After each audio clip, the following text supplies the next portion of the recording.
myself. She's in the permitting and compliance department at TRPA and is working on the permitting improvement program. Now she's focused on implementation of this first phase, and she'll be giving the presentation today. We also have Arlo Stockham. He is with Stockham Consulting. He was the project lead on the permitting improvement project. And then Wendy Jeffson, she is the permitting and compliance department manager. So she's going to give a brief introduction. And then today we have staff from the city of South Lake Tahoe, El Dorado County, Washoe County, and Douglas County and Placer County. So thank you for being here today. Wonderful. Everyone's represented. Wendy, we'll hand it over to you. Good morning, everyone. It's so nice of you to take the time to join us. I just wanted to say thank you for your time and attention this morning. This has been a really, a priority for permitting and compliance in general in TRPA. We just are really trying to make it easier for staff, to be honest, and for applicants. So to get things through quicker and not have it be such a delay for people. As you all do, I'm sure you all have heavy workloads. We do too. It's just, there's so much happening around the lake right now. It seems like so much investment and resources are coming in. So anyways, I just want to say thank you and extend my appreciation for your time today. And Arlo and Jen, Brandy, Allie, all worked so hard on this, and we're always available for questions afterwards, anything that comes up. We find out sometimes, even though we've tried to anticipate all the questions here, there may be others. So we're always available. Please feel free to reach out. And thank you for coming today. Wonderful. So we'll go ahead and get started. I just wanted to give a heads up that we were going to record today's session, just in case there's other staff members that weren't able to make it. We can share both the presentation and the recording afterwards to touch base with more folks. So I'm going to go ahead and share my screen here. We have a presentation slideshow we're going to walk through. And then, of course, hopefully leave plenty of time for Q&A too.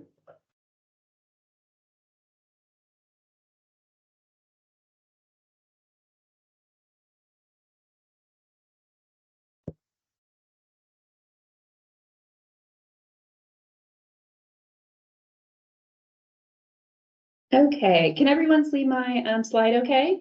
Give a thumbs up. Awesome, thank you so much. So we're here today to talk about amendments that were recently adopted to the TRPA Code of Ordinances, our rules of procedure, and our fee schedule, and these are related to our permitting improvement project. These changes were necessary to implement the actions and the recommendations coming out of our action plan that was put together over the last year or so. And many of you on this call actually helped put together those recommendations. So hearing from you all, our MOU partners, stakeholders, the league, consultants around the basin, there's a really robust list of recommendations that were put together in an action plan and implementation plan. And these amendments that were just recently adopted is kind of where the rubber hits the road. So this is what it looks like in actuality when we put it into our code and then starting to apply those. So just some quick housekeeping. If you don't mind keeping yourself muted throughout the presentation, and then we encourage you to have your video on, but feel free to turn that off if you want. And then to ask questions, please raise your hand or drop a note in the chat. So the presentation today is structured a little high level to go over the big topics. And then we're going to pause kind of after each section to see what questions you may have.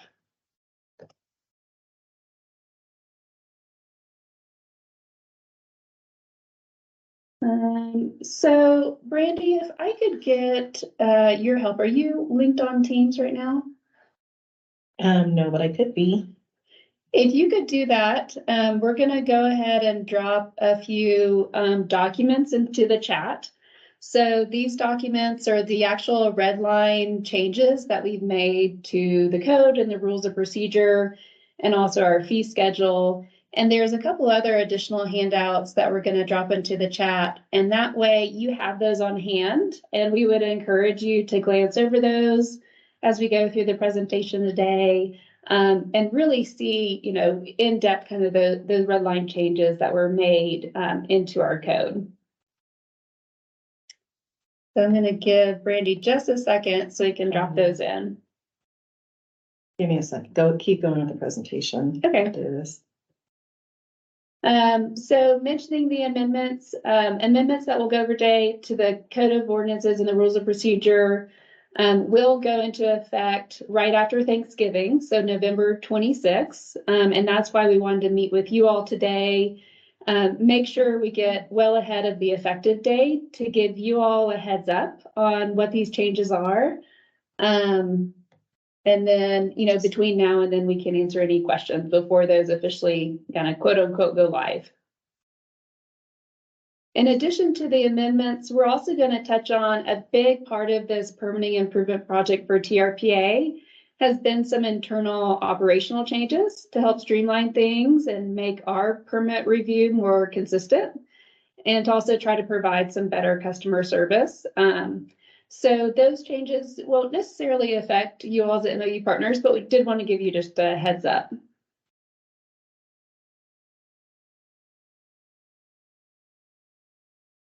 I wonder, let's see.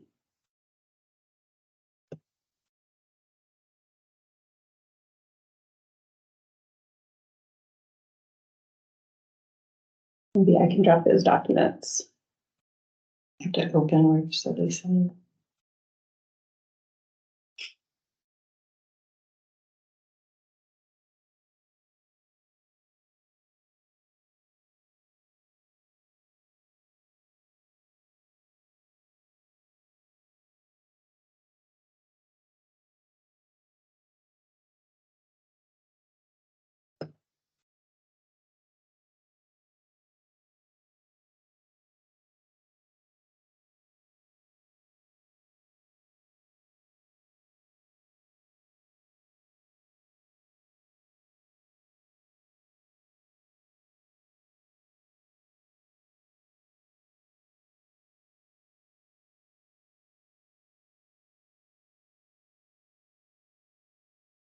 Where do I pull them? Right up here? So if you open up the chat, and then you should be able to drag and drop right in there. Okay. Thanks, everyone.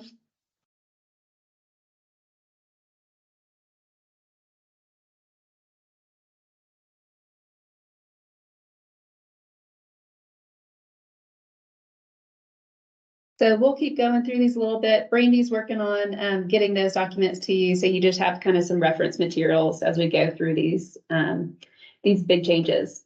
So a little bit of context. We started this permitting improvement back in 2022. Really, in a nutshell, the goal of the project was to increase efficiency and consistency where we could in the permitting. We hired Arlo Stockham, who's here today. He's kind of been the mastermind behind this whole project and giving his expertise on where we can improve things. And the project is really taking a hard look at our regional permitting processes to see where can we be more efficient, where can we help provide, some clarity to applicants on, big concepts such as land coverage and height and things like that. And really looking at, okay, where are the time drains in our permitting processes and trying to address those. So Arlo did a full examination of, our current processes and our regulations, spoke with over a dozen stakeholders, including many of you, to come up with specific recommendations and actions. And why this project is so important is we really do want to improve our permitting processes. So that's a genuine statement. Ultimately, TRPA wants to see redevelopment happen. When redevelopment occurs, those older legacy developments, they need to comply with new regulations. So that means better stormwater systems and greener buildings and scenic upgrades and many other really good improvements get on the ground when redevelopment occurs. So we really want to see, okay, where can we streamline the permitting process and where can we provide really good customer service? And this particular project is really prompted by the last few years where, we've been really just inundated with applications. And frankly, we couldn't keep up, and I'm sure all of you have been feeling the pressure on increased applications as well. And so this project is looking at, okay, we want to streamline efforts. We're also taking some moves to look at our fees, covering our cost and things like that. And we'll go into some fee changes as well as the end of the presentation. This particular project in the suite of amendments, it's also working in step with other kind of larger policies discussions that are happening right now around housing and coverage and green infrastructure. Staff like Karen Fink and Alyssa Bettinger and Jacob Stock, who many of you know are really leading those efforts. So this package that we're going to go over today is really a first pass at here's some initial improvements that we can make today. And then more will be coming down the pipeline. So I'm having trouble uploading those documents to Teams, so let's just let them know that they're available on our website. Okay, we can do that. That is okay. Yep. Let me try just one thing. Send a link to the website.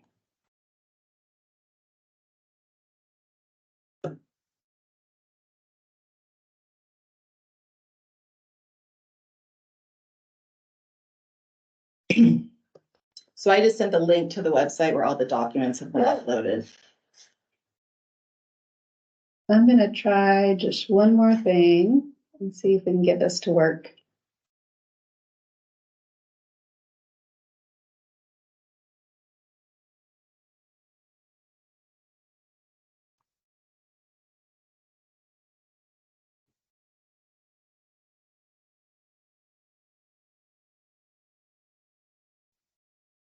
Randy's link worked fine. Took us there. Oh, wonderful. Okay.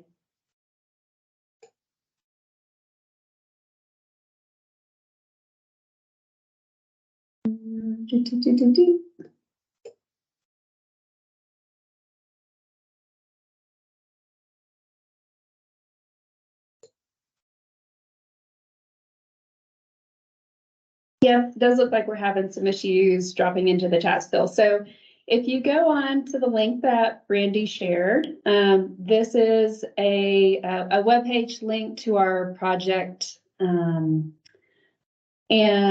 this provides just a kind of a status update. We update this periodically to give folks an idea of what's coming down the pipeline and what's been completed and addressed.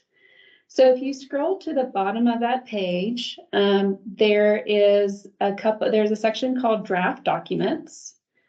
And that includes a summary of all the amendments that have just been passed, a summary of fee adjustments that are coming down the pipeline that we'll talk about today. And then there's a few additional materials. We have a new exempt packet. We have a new QE process and packet that we'll talk about. And then we also have a new procedure manual that we've put together. It's kind of a really comprehensive step-by-step guide in how to review projects. And all of these items we're going to talk about today in this discussion. I would say probably the most important, if you want to pull up right now, the summary table of amendments and the exempt packet.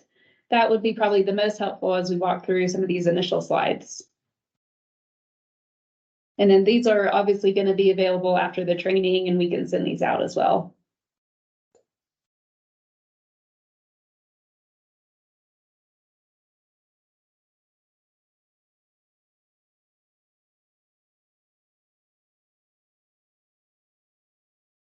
All right, so going back just a high-level timeline, as I mentioned, we started this project back in 2022, hired Arlo, really taking a look at, okay, what are areas that we need to prioritize, came up with recommendations, speaking with all of you and some stakeholders, and then there was an action plan and implementation plan that outlined the specific recommendations that we were going to move forward on. And those were endorsed by our governing board, and we've done a few webinars with you just to kind of try to keep you in the loop of what we had in mind and what recommendations were coming out of the project. And then our governing board officially adopted the code amendments that we're talking about today in September. And then they adopted some fee updates and increases in October. So now we're really in the phase of implementation, putting together those deliverables. And the effective date for the amendments that we're talking about today will be November 26th.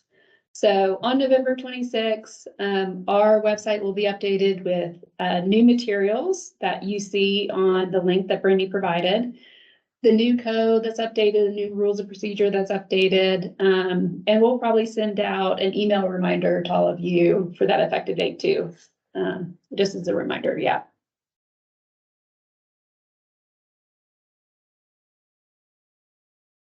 So let's dive in. We're going to go through each of these big topics for the amendments. And I think what I'll do is, this presentation is fairly high level, wanting to make you all aware of the topics that were changed in the Code of Ordinances. I'll present one of these topics and then we're going to pause for any questions after that, because I'm sure there's going to be some. So the first is going into the topic of exempt and qualified exempt activities.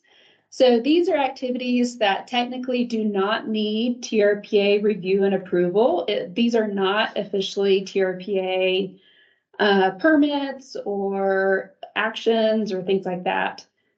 For exempt activities, that does not require any sort of notice or any sort of application whatsoever. The qualified exempt is a little different, just mainly in procedural, and we'll talk about what the process is for qualified exempt. For the exempt, under this package, we've expanded the list of what qualifies for exempt somewhat. So, for example, the first expansion to the exempt list is doing repairs up to $50,000. This used to be $21,000. That amount hadn't been updated in a few decades. So this is expanding the amount of repair that can be done.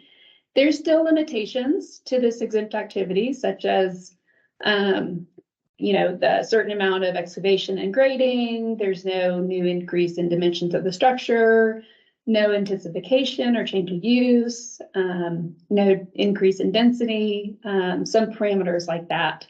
But this is a new item that's been added to, or the dollar amount has been expanded on the exempt list. Another item here that's been added to the exempt list is seasonal outdoor retail sales. So a couple parameters on this one. These are things like a pumpkin patch or a Christmas tree lot, where the use isn't causing any parking on unpaved areas. It's a relatively short time duration.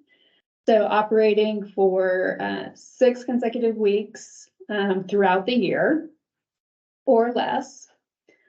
It's located in certain plan areas. It's not creating excess noise. There's no permanent land coverage disturbance, things like that. So there's a couple of parameters around this category, but that is a new exempt item. There's also some new exempt items for signs, and I encourage you to look over that table of amendments, and it outlines what those are. And then we've also increased the amount of grading that can be exempt. So it used to be 3 cubic yards. This is going up to, you could do 10 cubic yards of grading on non-sensitive, or 3 cubic yards for sensitive. And then the QE process here, this is primarily just a process update, but it would apply to many of the MOU partners because you all process QEs. In the past, the code was really clear on QEs are essentially just a declaration by the property owner saying that, yes, my project or activity, it meets these criteria. Over the years, that process has morphed into almost a mini project review, where at least TRPA staff is spending a ton of time reviewing these QEs, making sure they're meeting the criterias, and things like that. And it's adding a lot of staff time. So the QE process, it was not a code amendment, but we're going back to what the code actually says. And that is a property owner, if they have a qualified QE activity, they just have to submit a declaration form. And on the web page that Brandy shared, those forms have been updated, so you have access to those. And this is just saying the property owner is going to submit that application. It's going to say, this is my declaration that I meet the criteria. And TRPA staff is not reviewing these items. So they come in, we are doing an automated letter saying, we've received this, you can proceed and go forward. What we have set up is periodically, Allie here is going to be doing sort of an audit of these QEs that come in. But again, it's taking the review. So it's not a project, it's not a permit, it's taking the review out of this process. So I'm going to pause there and open it up to see if we have any questions about this one. And Arlo and Allie, please feel free to chime in.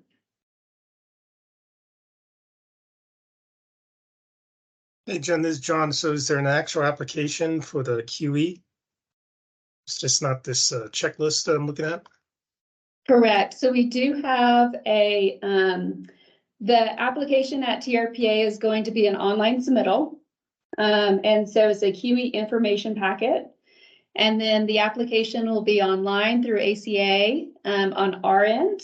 There may still be a need to have a PDF paper, application, and we can certainly create that. But the thinking was that packet is for informational purposes, and then folks would apply online, and then they get an automated declaration letter that comes from that. Can I answer that? Yeah. And so for our MOU partners, you can go ahead and follow the same process where you just accept a QE on behalf of TRPA. For those, so like Washoe and Douglas County, we don't have active MOUs with you at this time. If you want to check and see if a qualified exempt declaration has been submitted to TRPA, you can go on the website laketahoeinfo.org and you can put in either the address or an APN on the parcel tracker to see if one has been submitted. Does that answer your question, John? Yep. Okay, anyone else have questions about this particular one? I have a question. This is Janie, Placer County. Sure. So there had been some discussions about whether there had been some information that we may be audited on QEs in the future. So is it safe to assume with this reversion to code and not reviewing QEs that probably is not a possibility in the future? Because what would you audit? Correct. And it's we use the term audit and thinking in the context of this audience, obviously there is some TRPA auditing that we do, and we'll talk about that a little bit more in the presentation. When I mentioned auditing here, that was something that we set up just internally for us at TRPA. So once a year, Allie, who's our customer service manager, she's going to go into the QEs that we received over the course of a year or a quarter and just check a few of them, make sure that, yep, this is kosher and this was meeting, the program as intended and things like that. That's not something that we're necessarily imposing on our MOU partners. We're doing that for our internal processes just to see how that program is working since we were revising it.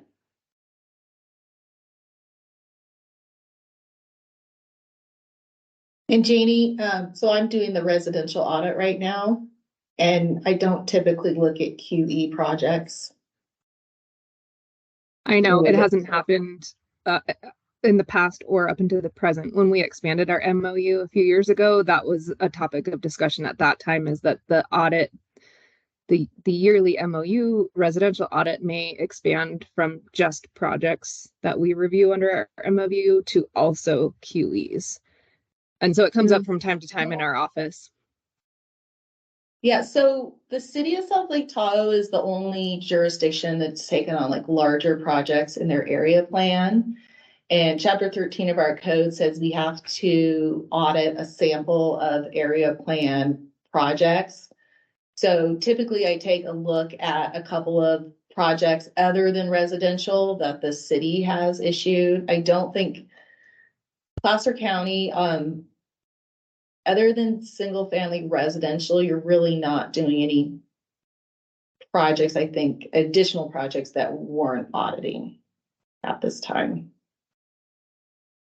And the QA may not trigger that, if we're going, technically with the code, a QE is not considered a project. It's not considered a TRPA action or an action taken by our MOU partners.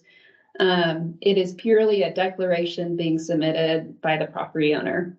Right. Yeah. And when I became the local government coordinator, what I noticed is there would be very little communication throughout the year, and then there'd be an audit, and then there would be problems. And so what I prefer is if there is an issue, call me or email me, and I'll try and get you an answer. So we just avoid issues and we're all issuing permits and QEs consistently. And I think it's going better. I know I could be doing more training and things like that, but I've just been bogged down with too many other responsibilities. So hopefully this will free up some of my time so I can provide additional trainings. Absolutely. Yeah. And so as we're kind of, retracting and going back to what the code actually says we should be doing for QEs, we've put together a template for the declaration letter. We're working with our SLS staff to make that an automated letter. So when someone submits a QE application through our ACA portal, they're automatically getting that declaration letter, generated to them. And so that is something, that letter, that template, we're more than happy to share with our MOU partners. You're welcome to use the same template, or if you need to tweak that for whatever reason, we can work with you on it. Awesome. Thank you. Okay, we're going to move on to the next. The next big topic in the amendment package was level review. So typically we look at level review for a project either at staff level, or some may warrant the need to go to hearings officer or governing board for review and approval. I think for the most part, these changes are really aimed at shore zone projects, so they're likely not going to impact all of you. Perhaps the one most important to note here is in the past, if a affordable or moderate or achievable housing project was coming forward and then they wanted to use bonus units, just the act of awarding those residential bonus units for the development rights so they could build that project, that triggered hearings officer and governing board in the past. That has now changed. So just the act of TRPA staff being able to award bonus units, that is not going to trigger a hearings officer or governing board review.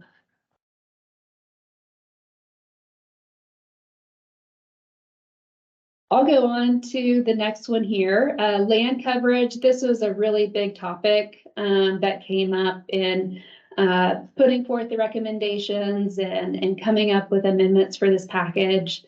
Land coverage is one of those cornerstone, land use regulations that are in the TRPA code. However, we haven't done a great job over the years of clearly defining what is coverage and what is not coverage. So Arlo has put together, a wonderful suite of amendments that help to clarify. There's a new definition in our Chapter 90 that adds measurable criteria of what is coverage and what is not. It adds criteria for improvements such as fence posts and walls and utility lids and boulders and, those structures or those improvements that they kind of fall into the gray area of like, is this actually coverage or is it not? So Chapter 9 does a better job now defining what those are. There's also clarification on what exactly is a pervious surface, what is a pervious deck. There's a new provision saying that bare boxes just need to be 6 inches off the ground and not 18 inches. So that's an important one to note. There's an added language around gravel or pervious surface within 5 feet of a structure for defensible space. That is not coverage. And then there's some clarifications on offsite coverage as well. I think there is a hand raise or a comment that came in. Let's see. John, do you want to mute yourself and ask? Oh, Allie, you had a question as well? Well, I was just going to answer John's question. Oh, About please do. his question is, how are we going to collect excess coverage mitigation fee? And so we'll be doing that online through the Citizens Access database through Acela. And so when people apply online, it'll basically ask them if a excess coverage mitigation fee or the mobility mitigation fee. So people could also be required to pay a mobility mitigation fee through a QE as long as it doesn't generate more than 650 VMT. So we'll be collecting that through the process when they apply online. But it'll be up to them to make sure they do it correctly. If that answers your question. Yeah, I mean, to a certain degree, I mean, the problem with QE applications is, generally they don't have a site assessment. And so in terms of, are you relying on the applicant basically to say what their excess coverage is, and then they need to pay the appropriate fees, or are you going to rely on staff to determine what that fee is and basically tell them that you owe this much? We're essentially going to rely on them. We're hoping that they'll work with us prior if they have questions. So yeah, we are hoping that we're going to rely on them to do it. We deal a lot with consultants. I assume you do too, but maybe not. Maybe you deal with more homeowners. So we're hoping that people are going to be able to manage it themselves. What do you think about that, John? Yeah, well, I mean, generally, yeah, for QEs, it's generally the homeowners or contractors, and in most cases, they don't have site assessments, and so Yeah. In some cases, we basically will help them out and say, well, it looks like you're 80% covered, and this is what you owe. And so I guess that's one of the things. I guess we're going to have to figure out how we're going to do it on the city end to make sure that we're actually collecting that excess coverage mitigation fee. And do you ever do a collect mobility mitigation fees for change in use? In a change in use, yeah, we do that. But collecting the excess coverage mitigation fee for QEs is generally pretty difficult. That's why I was advocating for QEs, you just collect a minimum fee of $200, and everyone kind of goes on their merry way. We'll figure it out how to process it. Yeah, we will too. We can work together. Thanks. Thank you, John. Those are excellent questions. Keep them coming. Going back to land coverage, so we covered kind of updated definitions. Again, we're going through these kind of high levels to make sure we're letting you all be aware of the topics. But it's really going to be imperative that you do your homework and look through the table of amendments and see the actual language of what was changed. The next topic under coverage was the coverage exemptions. So there's been some updates that are important to this section. So there are some added exemptions. So being able to exempt up to 30 square feet of coverage for small utility installations. So recognizing utility lids and things like that are at grade level, and others that go, just above the surface. Being able to exempt up to 30 square feet of coverage for those. This applies to generators, HVAC, EV chargers, some solar and utility boxes.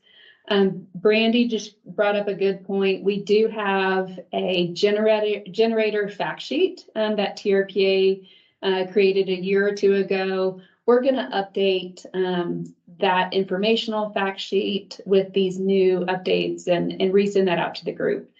It's important to keep in mind with these coverage exemptions, even for the new utility coverage exemptions, there's still the limitations. So a max of 100 square feet for the whole property, has to be on non-sensitive land, still has to be B&P certificate.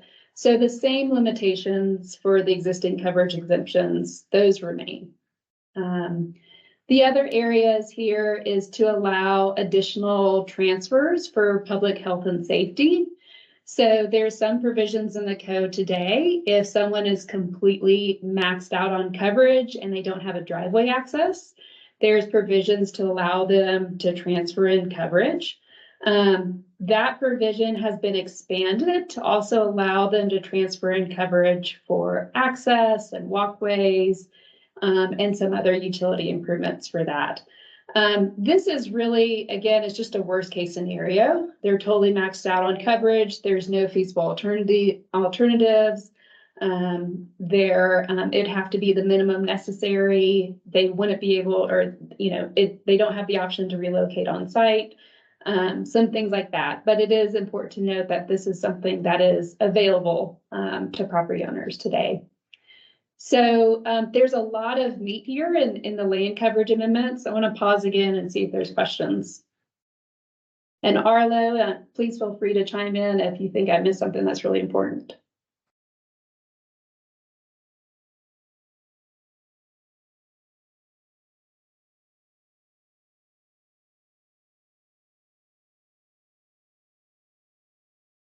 All right, seeing none. Arlo, you must have done a really good job. Coverage is totally defined and it's clear. We've got it.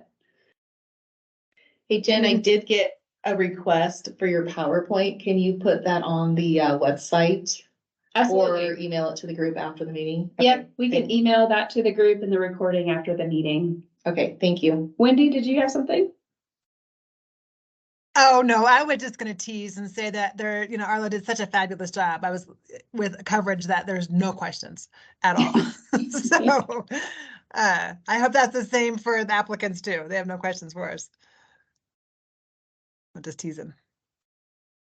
Definitely teasing. There's always questions, but the added definitions that he's put into our code now do add a lot of clarification, so they're really helpful.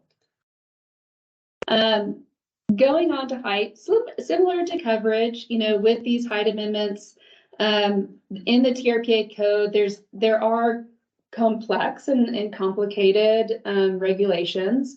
Over the years, TRPA had been creating a number of code interpretations and memos and guidance materials describing, okay, how do you apply the code? What is coverage? How do you measure height? Things like that. So in this process, we tried to go through the code interpretations and memos and guidance materials that we have on our servers and then try to codify those. So a lot of the coverage amendments that we just talked about and these height amendments are coming from those. So if we have guidance materials explaining how to apply height, let's actually get that into the code so it's accessible to everyone. And so there's amendments regarding height on how to measure roof pitch, and then also how to calculate building height when you're measuring on slopes, in particular working with building segments. So again, just kind of touching on these topics, encourage you to actually go to the red line changes and see what that added language is today. But I'll pause here just briefly before we go into the next topic if anyone has a question.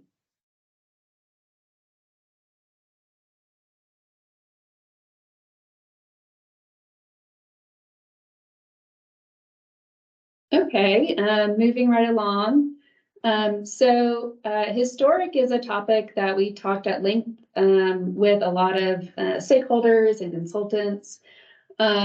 The way the historic regulations are written in our code today, they can be very cumbersome and add quite a bit of time and staff time to projects. We're working to try to streamline the historic determination and the historic review processes.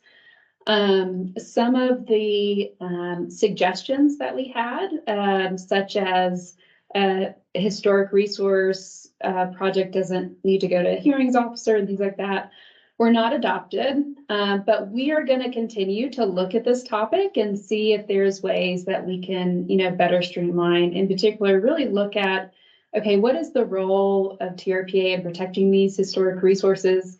Do we still really need to be doing determinations for every single structure over 50 years? Or can we focus kind of, larger policy focus on broader areas such as historic neighborhoods and things like that? One amendment that did get passed in the recent package was that we are no longer consulting with the state historic preservation offices. So typically, anytime TRPA makes a determination that something is historic, or when a project impacts a historic resource and there's some mitigation, we would consult and send a letter of consultation to either the California or the Nevada State Historic Preservation Office for their guidance. And so that language has been written out of the code. This was actually at the request of the State Historic Preservation Offices. Essentially, the old TRPA code was delegating authority to the State Historic Preservation Offices to have the final say on mitigation for these historic resources.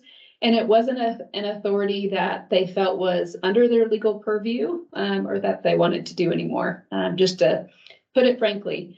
And so that was something that we supported. And so there's an amendment to just striking that language. So we're not doing consultations with SHPO anymore. The next item is new reflectivity standards. And so this would apply to some of you as you're reviewing TRPA permits. It's putting together a maximum 11% reflectivity standard on glass or other building materials, whether it's Lake Tahoe or scenic redways or recreation areas. So that's something that would be required for any new project coming in. And I'll pause there. Any questions on this one?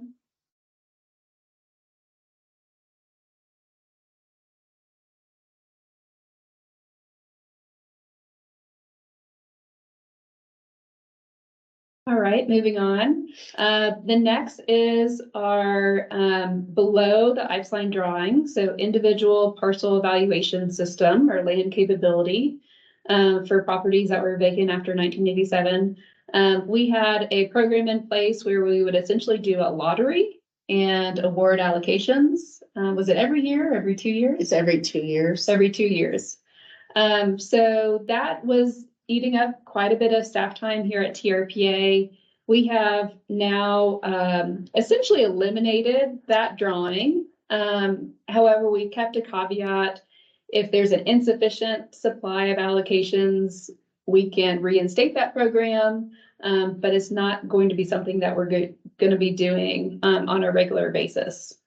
Can I just add to this? Please. And so what this means is when we go to distribute allocations to the local jurisdictions every 2 years, we were having to hold back, I believe it was 10% of those allocations. So we're not going to have to do that anymore. We're not going to have the below the IPES line drawing. No one was participating in it and it was just creating work. But there's a whole nother application process that anyone can take advantage of any time. If they want to retire a sensitive lot, they can do it, and we will give them an allocation. It's from a separate pool from the allocations the local jurisdictions get. We'll give them an allocation that they can use on a different lot that is buildable. Any questions on that one?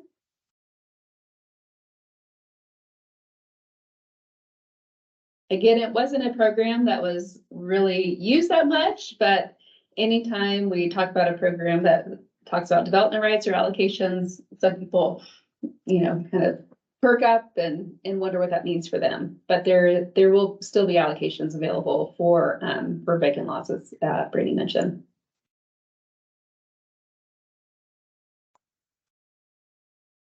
So moving on, this is definitely one that impacts all of us. Is a reduction in the amount of audits that are done. So these audits, as you all know, they're put into place and they're part of the system to award residential allocations. And it's where, TRPA staff is actually reviewing TRPA permits that are issued by all of you. Over the last couple of years, our our focus has really been on, well, this is just an opportunity to continue with our excellent coordination and just ask questions of one another and learn from one another, and more of kind of an educational exercise rather than, a strong, heavy-handed, penalize. And for the most part, all the jurisdictions score 90% or above on the MOU audits. And so because, again, focusing on, okay, what are areas within our permitting process that are really big time drains? This is a big topic that was identified to reduce the amount of residential audits that are completed. So it used to be 10%, and now that is going down to 5%. You want to comment on that? No, I mean, I got up in front of the governing board and I said, I'd like to spend less time auditing and more time training. We were overdoing it, and it wasn't, in my opinion, helping anything. And it was taking away time from doing, providing trainings to local jurisdictions. So we're working on the audits right now. And once those are complete, I'll reach out to you and let you know the results. But I'd also like to hear from the local jurisdictions what your training needs are, because I'd like to tailor those to the specific jurisdictions. Yeah. And so hopefully this is a win for all of you as well.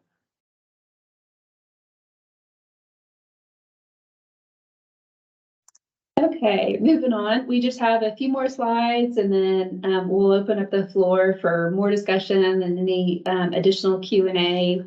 Important to note here, there were additional terms defined within Chapter 90 of our code. So actually defining what is a deck, what is a walkway. There's a new definition for EV chargers and an active solar energy system. Again, these are all in your packet of the table of amendments if you want to go through and read over what those actually say and how those are defined. There's another important section within Chapter 90 of our code that Arlo's inserted here to help us with consistency when we're reviewing projects. And it is an entire section on how are you rounding. So if you're, I know a lot of you all aren't reviewing, scenic contrast rating sheets for us, but there's parameters around, okay, if you're reviewing that, do you round up or do you round down, or do you round to the nearest whole number or to the decimal point? And so there's actually some really good parameters and guardrails around that now. So I encourage you to take a look at that section.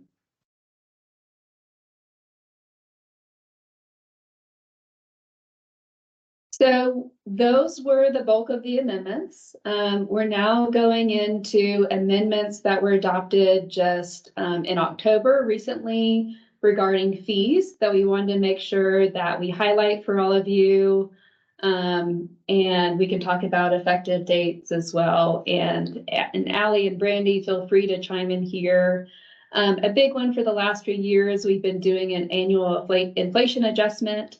That was approved, and that will go into effect January 1st. That's an inflation adjustment to our base filing fees, and that was an increase of 3.9%.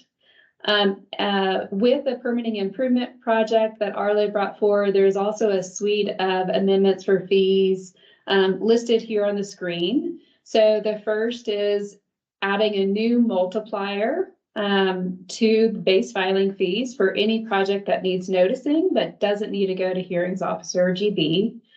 For the most part, these are things like subdivisions and shore zone fees. So I don't know how often our MOU partners would need to apply that. But there is a new multiplier for that. We've eliminated a multiplier for what was called special planning areas. That was a multiplier of 1.25.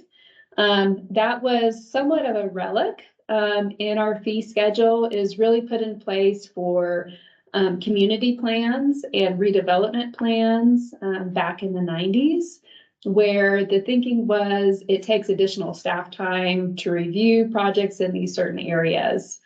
So over the years, that special planning area fee at times is applied to area plan projects, other times it's left off. So there's some inconsistency of use. We want to encourage redevelopment. We want to encourage redevelopment in town centers and in area plans and things like that. So with the suite of amendments, we've actually eliminated, there is no additional multiplier for the quote unquote special planning areas. There is also an amendment to increase the tourist fee, so the base filing fee for tourist applications. Over the years, multifamily application fees were actually higher than tourist. And so it's just making those align. So we're not charging any more for multifamily than we would for tourist. We have a new, essentially a subsidy. So decreasing our fees fairly significant for daycares, just recognizing that's a critical need in that community. There's a flat filing fee for daycare now of $800. Another big change to the fee schedule is in the past, we were only charging the QE fee that used to be $213 for just structural QEs. We are now charging that fee for all QEs, regardless of the category. So it's still a relatively nominal amount. It's under $300, but that is covering our administrative and IT kind of overhead to we still need to process those. They still need to go. Gosh, this is really, maybe I missed the good stuff in the beginning. I don't know, but this is, oh my gosh. Yeah, thank God I don't have to be there in person because a lot of stuff they're talking about. Hi, Linda, you're unmuted. Do you have a question or just a comment?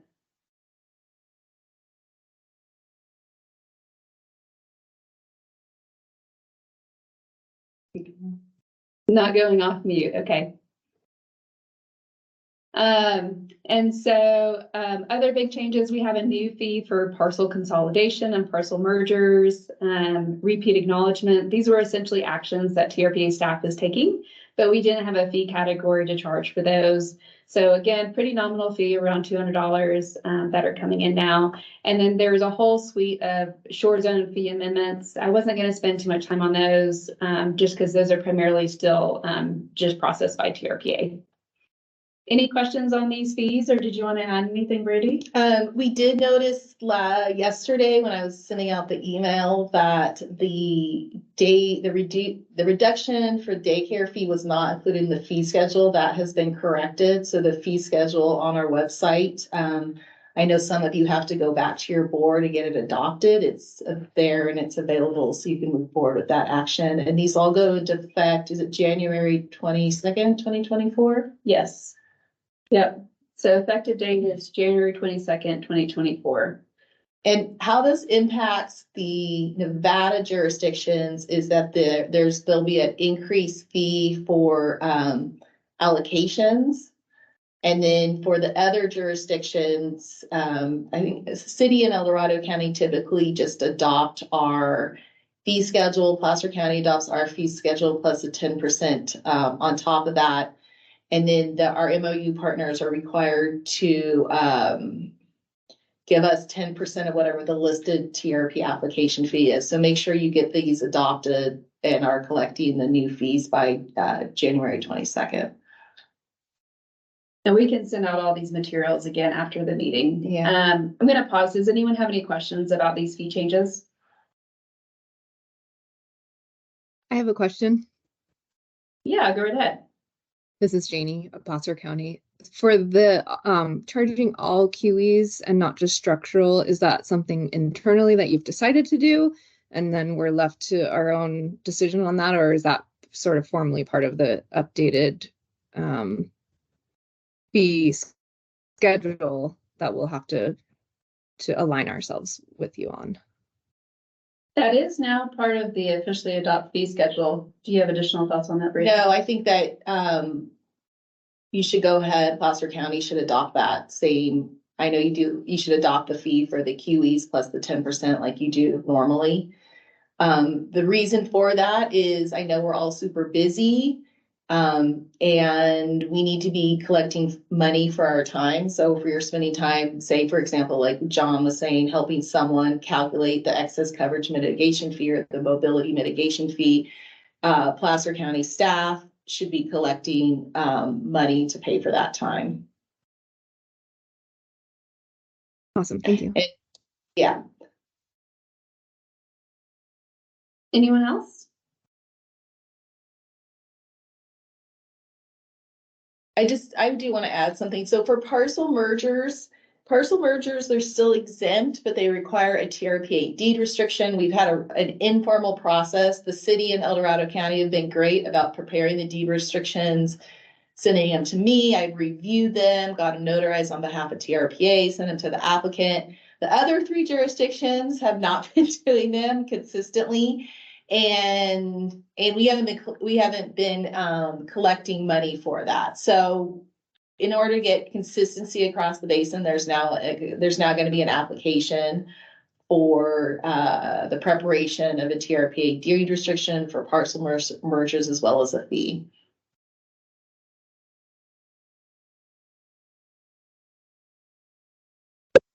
All right, not seeing any hands raised. We're going to keep it moving. So that was really the bulk of the suite of amendments. We mentioned at the top of the webinar today that there's essentially 2 big buckets of changes happening right now under this permitting improvement phase 2. And that is the amendments that we've gone over today. And there's also a whole suite of operational and administrative improvements that we're making in-house. I put these into a separate bucket because these are really geared towards TRPA staff. These are things that we're not imposing on our MOU partners by any means. I know a lot of you have really excellent continuous improvement projects of your own where you're constantly looking at, okay, how can we streamline or how can we give better information to the applicants and things like that. So this is our, internal kind of continuous improvement project that we're working on. There are some big adjustments happening, so we're just going to share a few of those as sort of an FYI for all of you if you get questions or if you're curious. Some of the big adjustments are really kind of with our allocating staff resources and cultural shifts within the department and putting tighter parameters around how we review projects so there's more consistency. Arlo was here through the process. A lot of consultants tend to shop around with us, so they may get another answer from one planner than they do someone else, or maybe they know that Brandy processes applications really fast, so they want to get in the door and try to get their application in with Brandy. We're trying to put processes in place so there's a lot more consistency no matter what planner you're working with. And that comes down to shared templates and forms, and we'll go over a new procedural manual that we're working with. We also now have a dedicated customer service team member that's answering on-call questions. So that's Bridget Cornell. A lot of you know Bridget. She's our dedicated staff person answering all of the calls that we receive and helping out with customer service operations. We're also putting into place a great new appointment system. If someone does want to meet face-to-face with a planner, Allie and Trevor here at TRPA have really spearheaded that, and that's going to go live soon. We also have a new dedicated phone line just for customer service questions. We're improving navigation to the web. And then we also have new processes for what's called minor and bundled applications. So these are something, again, we're improving the process for TRPA. It's not something that we're necessarily imposing on all of you. If you're interested in it, we're happy to share what we're doing. A minor application is we're actually reducing the review times for really minor projects. These are more projects that are routine in nature, typically don't take a ton of time to review. We're pulling them out of our typical 3120 review window, and we're creating a shorter review timeline. So for minor applications, we are trying to finish the completeness review within 15 days and actually take action, get that permit out the door in 40 days.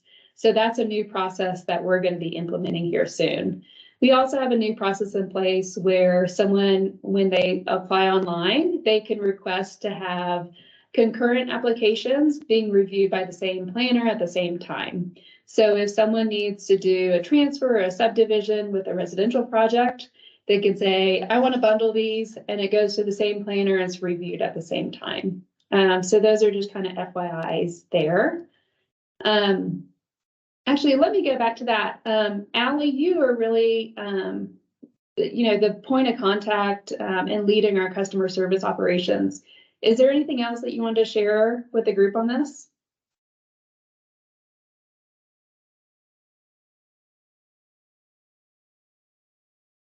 I walked away, Jen. Did you ask me?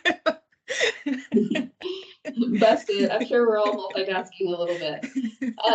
So I was just going over some of the customer service improvements that we're trying to implement in-house, such as a dedicated phone line and appointments, and having Bridget really field a lot of our calls now. So it's freeing up time for the staff planners.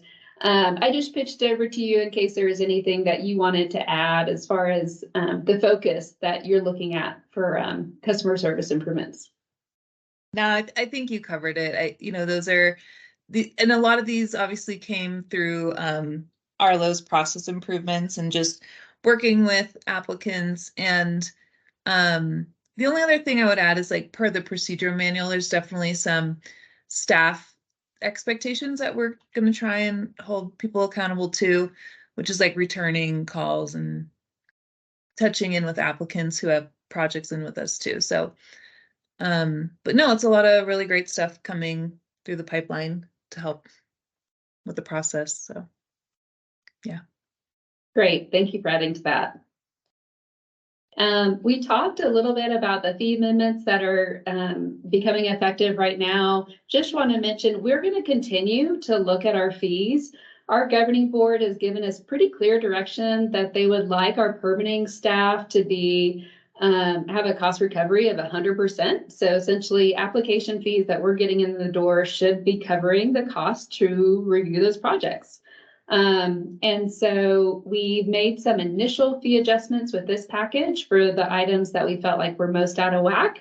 A lot of those were shoreline related. But over the next year, we've put together kind of a strategy and better project time tracking on the TRPA side of things to actually track the true costs that are associated to review projects. So that strategy is being implemented now. We're going to take a hard look at, okay, the actual project time and the actual cost recovery per project over the next 18 months or so. And so there may be additional fee adjustments coming down the pipeline in 2025. So once we have enough data to really show, okay, what is the true cost to review these projects, there may be some adjustments to application filing fees. The last one here, and then we're going to kind of wrap up and talk about next steps and then open up the floor a little bit more for discussion, is one thing we really wanted to highlight is we've been spending a lot of time and energy under Arlo's guidance to produce a procedure manual for TRPA.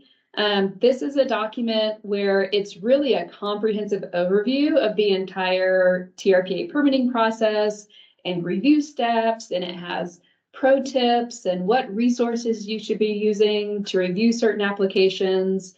And it's trying to get all that guidance material in one location and one go-to document. So this is over the next, starting this month, this is starting to become our go-to Bible. Here's how we review projects at TRPA. The procedure manual, it was geared for the most part with TRPA staff, but we intentionally wanted to make this a public-facing document. So it's going to be available on our website. It can be referenced by applicants. It can be referenced by consultants. It can be referenced with all of you. And we think this is going to be a really helpful guide, not only as a reminder of how to review certain projects, but then also to create consistency. So we're not doing those processes differently between one staff and another. And as we were creating this manual, it is really important to us. It's the intention behind it. It's not a training tool for the new planner that starts, tomorrow. This is really a tool to be used by all of our staff members, whether you've been here a week or if you've been here 25 years. Again, let's try to document all of our processes so those can be repeated consistently. And I really think it's going to be a phenomenal guide. So that'll be available for for all of you, if you choose to use it. Can I just add on to this? Please. So this is gonna be a staff, it's a staff document that we, as we make determinations, we can add to it, right? And so Yep. we can just update that and we'll update it put it on our website. We've also had, and I know you've all had the same issue where we've been hiring new planners. They last like a year or so and then they leave. And then we have to retrain them and it's very time intensive. So this will be a tool that we can use to train new planners as they come on and hopefully save us all time with having to train people as much and respond to questions. Absolutely. And it may be, worthwhile. Maybe we can have a discussion in the future, another conversation to really dive deeper into this document, as a tool and resource for all of us. So that's an option to keep in mind. Arlo and Allie, you both have spent a lot of time and energy, putting this material together as a resource guide. Do you have anything you wanted to add as far as this product coming out of the project?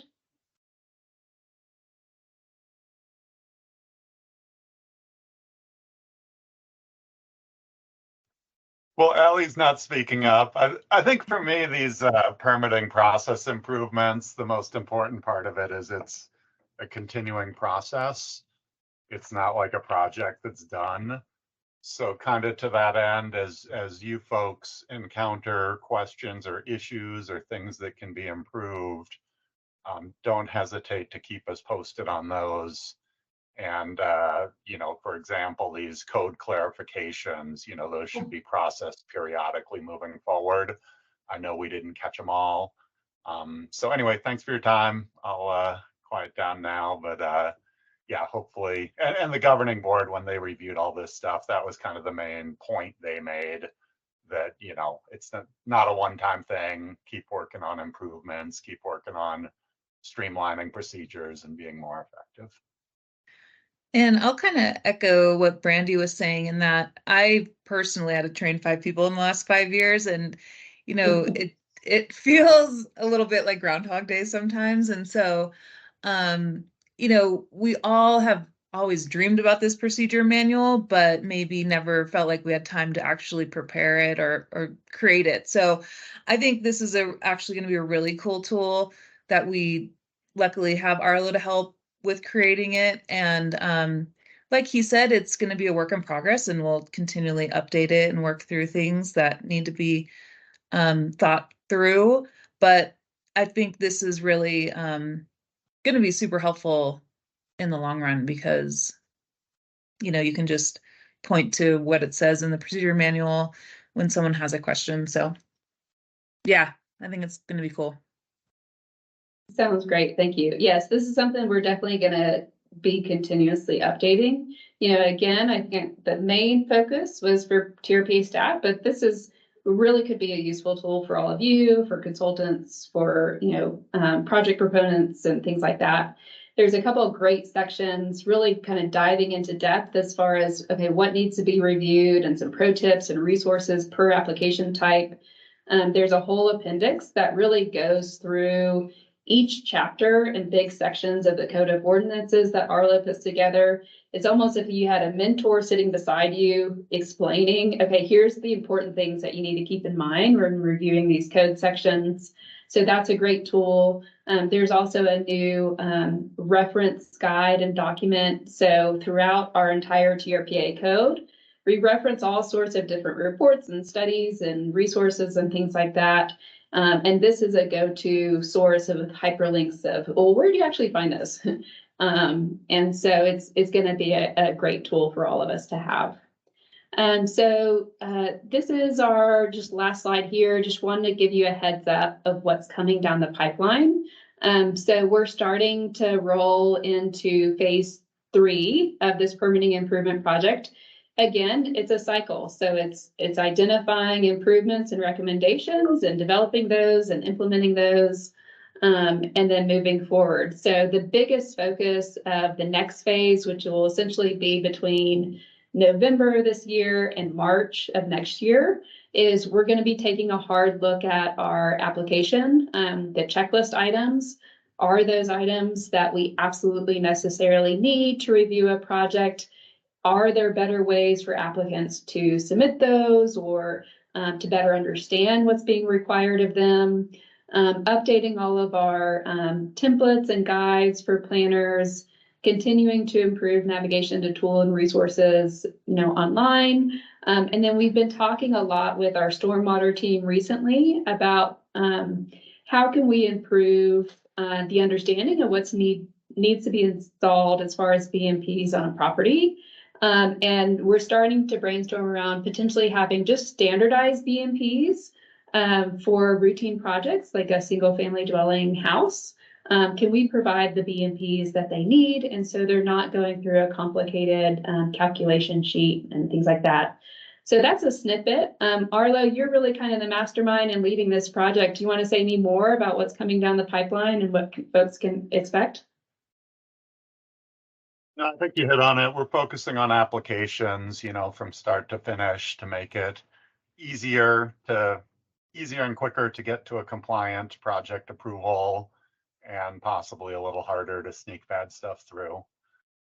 So each step of the process.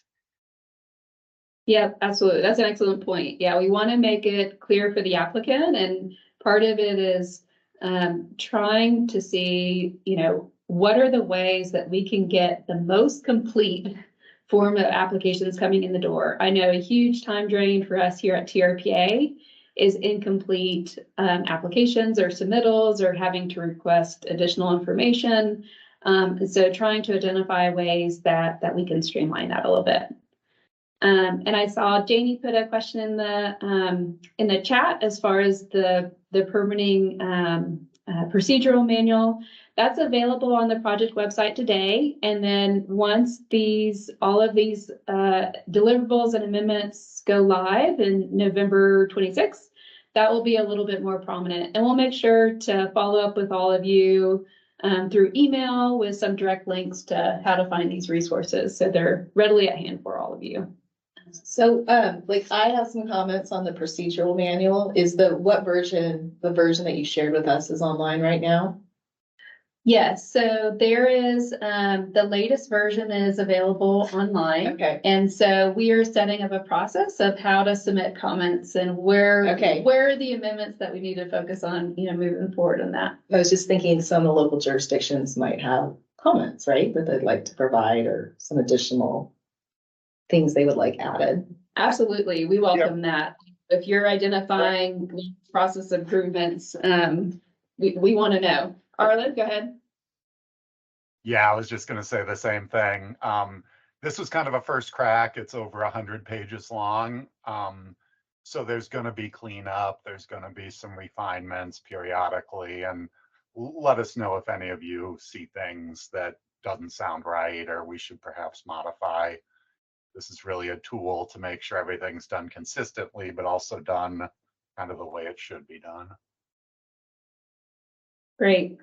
So that's the end of the presentation. Again, this was intended to be a little bit more high level. Essentially, we wanted to provide you all with awareness of here's the big topics that were touched in the amendment package. Here's changes to the fees coming down the pipeline. But the onus is really going to be on you all to, take a deeper dive into the table amendment document. And then once the new code goes live, make sure all of your staff are using that to apply that to new projects. And of course, Brandy is always available to answer any questions. So I wanted to throw up her direct phone number and her email. And just by chance, if you don't have that, I hope you all do, and that you have her on speed dial. She loves working with all of you and keeping that coordination and the lines of communication open. So that wraps up the presentation. I'm going to stop sharing, and then we have a little bit of time if you want to have more of a general discussion or about the project, or if you have any questions that came up as we were going through some of this material.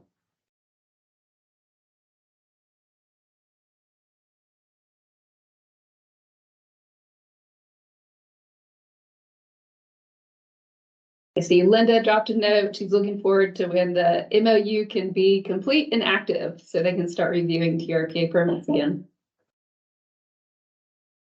I can't remember if you mentioned this, but we used to have a requirement that bear boxes were exempt if they're elevated on a monopole 18 inches in height, and I noticed it's now 6 inches. Yep. So just be aware of that.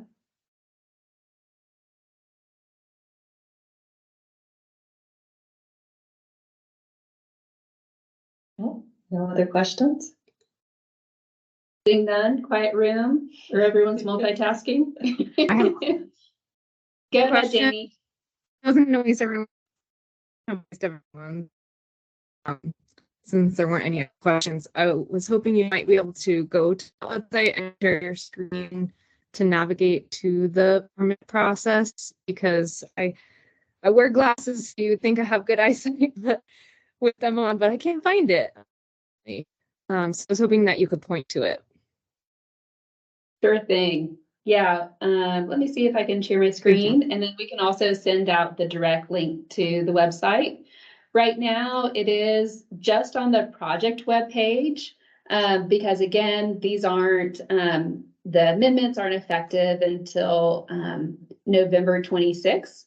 And so we can't essentially go live on the full TRPA website until that date.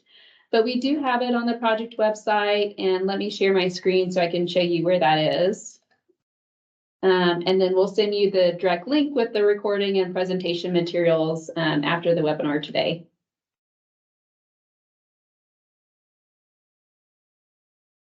Okay, so we're on the TRPA website, so just trpa.gov.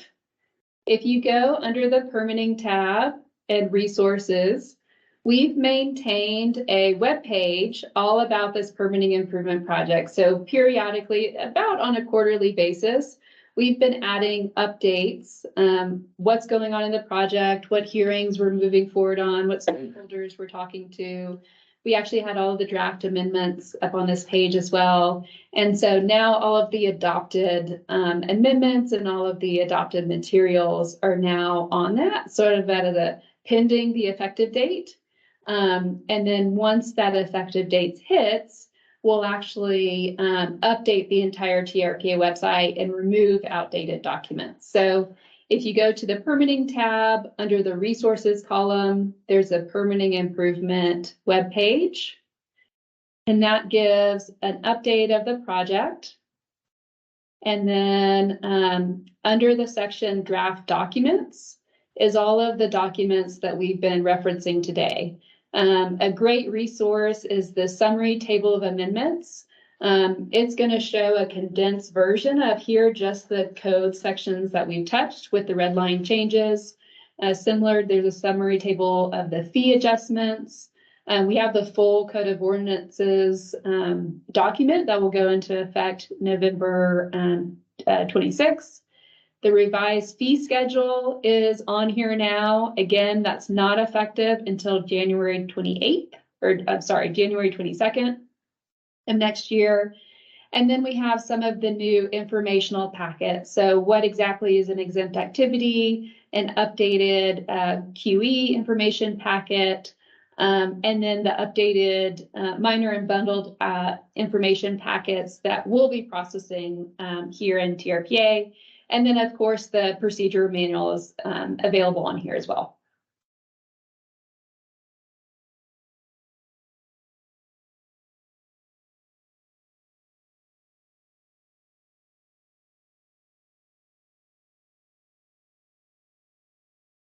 Okay. Well, we are a few minutes early, but happy to wrap up unless anyone has any last burning questions. Of course, you can always call Brandy if there's questions that pop up after this, and we'll make sure to share the materials through email. All right. Well, thanks, everyone. Happy Friday. Thank you, everyone. Hope you have a wonderful weekend. Thank you, guys. Thank you. Thank you.